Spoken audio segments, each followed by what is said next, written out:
Gubernur Jawa Barat punya cara ngirim ke barak militer. SMA Negeri 1 Jampang Tengah di Sukabumi justru menjemput bola, ngadain pelatihan kedisiplinan bareng TNI di sekolah. Keren juga idenya ya. SMA di Sukabumi ini punya cara sendiri nih buat nanganin masalah kedisiplinan. Mereka malah ngajak TNI buat ngelatih siswa di sekolah. Hasilnya positif banget nih katanya. Ratusan siswa kelas 11 SMA Negeri 1 Jampang Tengah di Sukabumi ikutan pelatihan kedisiplinan bareng anggota TNI dari Koramil Jampang Tengah.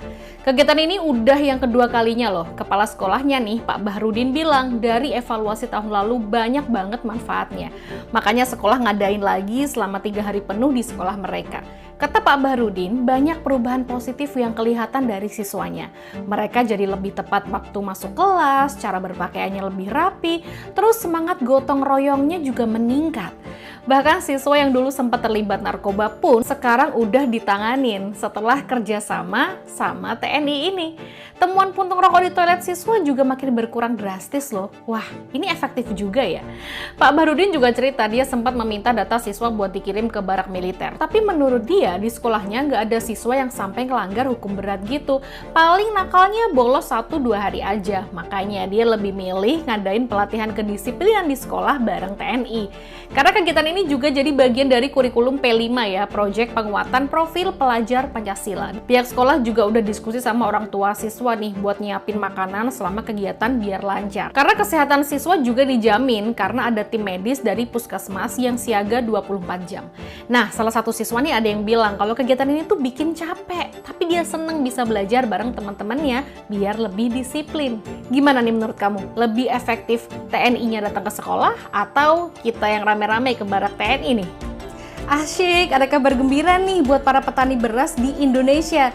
Karena Bulog baru aja mencetak rekor serapan beras lokal terbanyak sepanjang sejarah mereka berdiri. Sampai 2 juta ton lebih.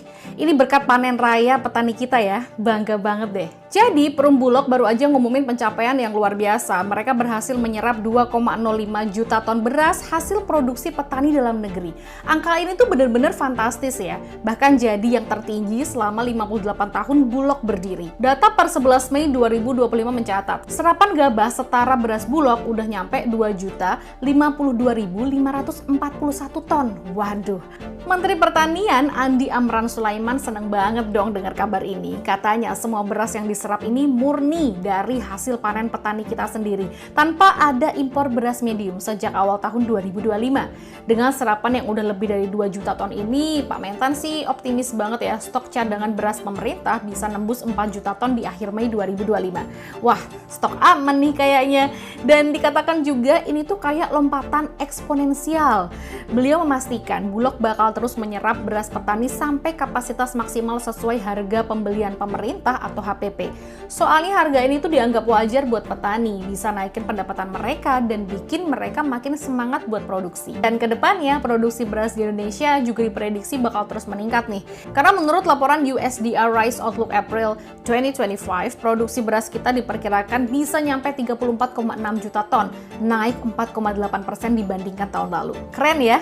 Dengan angka ini Indonesia jadi produsen beras nomor 1 di ASEAN, bahkan ngalahin Vietnam, Thailand, Filipina, dan negara lain.